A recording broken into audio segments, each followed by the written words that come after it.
Bonjour à tous et bienvenue dans ce Morning Bull Live. Nous sommes le 19 décembre 2022. Alors 19 décembre, ça veut pas dire grand-chose finalement, mais quand même, on vient de terminer une semaine assez, on va dire spectaculaire quand même, puisqu'on a vécu du bon, et puis finalement, ça s'est pas terminé qu'avec du bon, puisque finalement le CPI n'a pas suffi, le comportement de la Fed n'a pas suffi, donc on termine la semaine assez mécontent.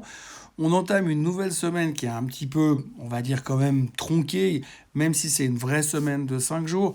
La semaine prochaine, on aura un lundi de congé parce que post-Noël. Et puis après, il restera 4 jours pour traiter en 2022. Et puis après, on passera à 2023. Oui, c'est assez logique. Mais en même temps, on n'a plus que ça à se mettre sous la dent puisque ça devient très très mince. On va vivre une semaine d'hésitation. Et si on regarde un petit peu ce qui s'est passé à droite et à gauche dans les médias du week-end, eh bien, tout le monde est déjà en train de sortir ses prévisions pour l'année prochaine. Et franchement, après la semaine dernière, j'ai pas l'impression que ça va être très rigolo. En tout cas, pas la première partie de l'année.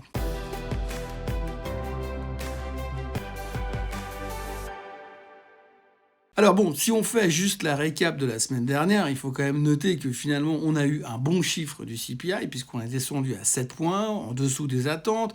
Globalement, les gens étaient contents, mais finalement ça n'a pas suffi pour déclencher un vrai rallye, un rallye comme on l'avait eu le mois précédent, durant le mois de novembre. Donc du coup, on se pose toujours beaucoup de questions. Ensuite, on a eu droit à la Fed qui était plutôt positive puisque finalement ils ont fait exactement ce qu'on attendait, monter les taux que de 0,5%, mais en laissant quand même entendre qu'il y aurait encore des hausses de taux et que pour pas non plus se faire trop d'illusions, en 2023, ça montrait peut-être que ça ferait un plateau, mais en tout cas baisser et voir un pivot, ça paraît quand même vachement compliqué. Donc du coup, depuis là, le marché ne fait que baisser.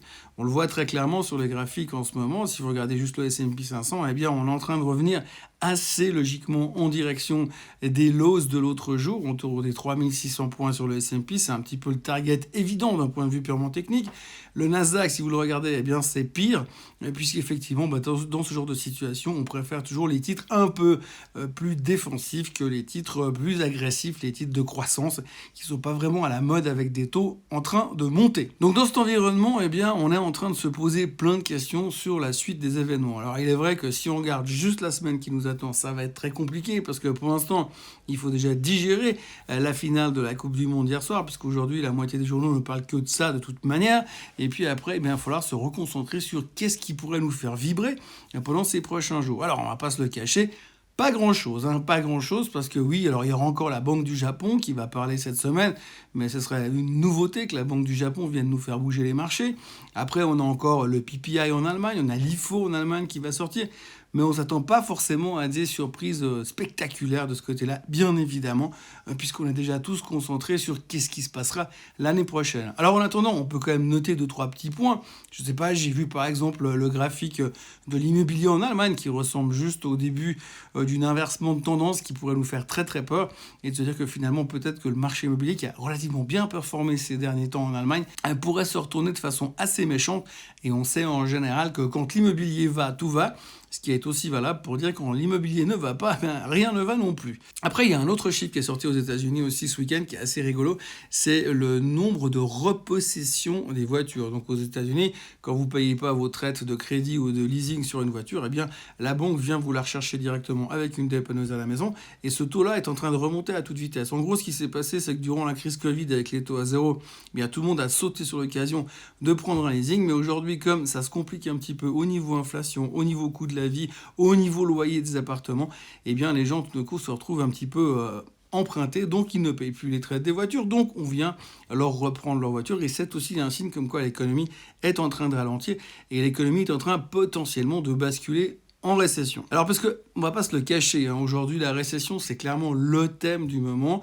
Les gens ont vécu quasiment depuis une année avec l'inflation, la hausse des taux qui va freiner l'inflation, la hausse des taux qui va freiner l'inflation.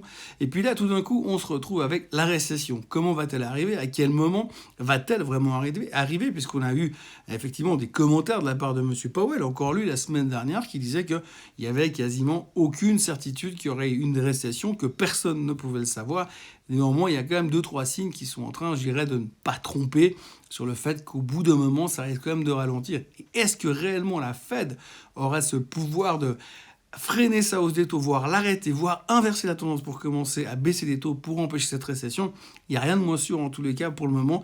Et on a presque l'impression que finalement la Fed aurait envie de voir le marché rentrer en récession avant d'agir sur les taux, ce qui commence à faire un tout petit peu peur au marché. D'ailleurs, du coup, quand vous regardez un petit peu les prévisions, par exemple, si vous lisez dans le Barron's ce week-end, il y a pas mal d'analystes qui ont commencé à faire leurs prévisions pour 2023. Alors, c'est pas folichon, mais la bonne nouvelle dans tout ça, c'est qu'on a quand même l'impression que sur l'année, on devrait quand même terminer plutôt pas mal, voire même pour les plus optimistes, en hausse de 10%. Mais par contre, avant d'arriver à cette hausse de 10%, il y a quand même la majorité qui parie sur un début de récession, une baisse relativement importante des marchés, qui pourrait aller rechercher les plus bas. Alors de nouveau, là aussi, tous les goûts sont dans la nature. Vous avez des gens qui pensent à 3006, qui pensent à 3003, qui pensent à 3000. Mais en tous les cas, tout le monde a l'air plutôt d'accord sur un consensus avec une baisse en début d'année jusqu'à la fin du premier. Allez, on va dire jusqu'à qu'il fasse de nouveau chaud, printemps, été. À ce moment-là, le marché pourrait commencer à repartir et se reconstruire. Donc, ce qu'il faudrait simplement retenir, si on croit ce qu'on lit dans les journaux aujourd'hui, c'est que finalement, eh bien, il faut simplement attendre, laisser baisser, trouver les points d'inflexion et rentrer. Yaka, en fait, Yaka, c'est assez simple parce que si on perd 20% au début de l'année et qu'on finit 10% par rapport à là où on est aujourd'hui, forcément l'année suivante sera extraordinaire. Voilà, donc aujourd'hui on est en train de se poser des questions. Je ne sais pas si on va avoir une semaine hyper passionnante sur les marchés financiers parce qu'effectivement plus les jours vont passer, plus on va se rapprocher de Noël. Il faudra commencer à faire les courses, il faudra commencer à penser à qu'est-ce qu'on va faire à manger le 24, le 25 et qui vient à table. Donc on aura beaucoup de boulot sur la fin de la semaine et je ne suis pas sûr que ça va notre priorité, on va dire, de la semaine sera de se prendre la tête sur la macro et sur la micro ces prochains temps, sachant surtout que on est pratiquement au bout de l'année et que les gros trucs sont sortis la semaine dernière et que là on n'a plus des trucs monstrueux à attendre. À côté de cela, eh bien, on continue à parler de 2-3 petites choses. Alors, vous pourrez retrouver facilement dans les journaux la thématique de la Chine, puisque l'on parle de nouveau de réouverture de la Chine. Donc, c'est plutôt positif pour le pétrole. Et puis, en même temps, la page suivante, vous verrez qu'on parle aussi de l'explosion des cas Covid à venir en Chine. Et ça aussi, ça devrait ralentir le pétrole. Donc là, on est un peu match nul pour l'instant. Tir au penalty bientôt. Et puis ensuite, on a quoi d'autre derrière encore? Eh bien, on a Monsieur Musk, qui bien sûr fait parler de lui encore une fois. Alors Monsieur Musk, qui était justement à la finale de la Coupe du Monde au Qatar, a donc décidé de lancer un sondage sur Twitter en demandant à ses followers de voter pour savoir s'ils voulaient qu'il reste le patron de Twitter ou s'il fallait qu'il se fasse remplacer. Donc du coup, pour l'instant, le sondage est en cours, mais apparemment, il y a plus de gens qui veulent qu'il se casse plutôt que de gens qui veulent qu'il reste. Affaire à suivre évidemment, est-ce qu'il va le faire, est-ce qu'il va pas le faire, mais on s'autorise à penser dans les milieux autorisés que les actionnaires de Tesla sont chauds bouillants pour qu'ils se cassent de Twitter et qu'ils reviennent chez Tesla pour s'en occuper un peu mieux. Tesla qui est en baisse de 63% depuis les plus hauts, on en parle tous les jours, il n'y a pas un jour qui passe sans que quelqu'un vienne nous dire du mal sur Tesla et sur le fait que ça doit aller beaucoup plus bas. Autrement, on peut parler aussi un tout petit peu des crypto-monnaies, parce qu'il y a de nouveau des tensions au niveau de Binance, ou Binance, l'autre FTX, et globalement, quand on entend les news, il semblerait que les auditeurs Mazars ont décidé de couper tous les liens avec eux. Alors, beaucoup de spéculations, beaucoup de retraits en Bitcoin chez Binance, mais pour l'instant, ça a l'air de tenir jusque-là et ça ne devrait pas trop poser de problème, mais on en parle beaucoup, c'est un des sujets du moment dans les cryptos. D'ailleurs, le Bitcoin est en train de repasser sous les 17 000, ceci expliquant peut-être cela, j'en sais foutrement rien, mais en tous les cas, c'est ce qui est en train de se produire en ce moment. Voilà, donc une semaine qui commence, on va dire, de manière relativement calme, avec beaucoup de blabla, pas beaucoup de concret, de moins en moins de macro sur cette semaine, sachant qu'on a quand même vécu avec la macro durant toute l'année quasiment, et qu'on a fait très peu de micro cette année, eh bien ça risque va faire une semaine qui va être assez molle et sans grand dynamique, un peu comme dans une phase de stagflation économique.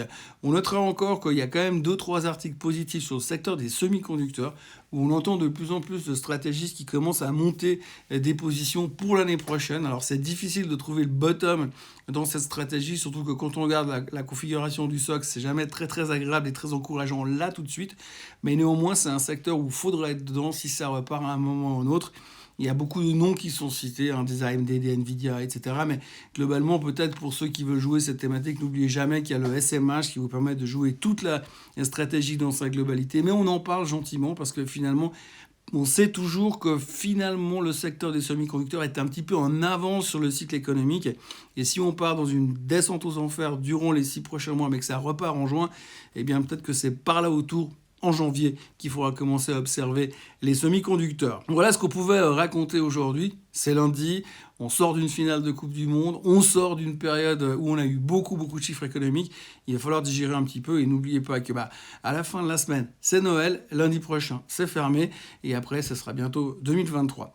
D'ici là, n'oubliez pas de vous abonner à la chaîne Suisse Côte en français.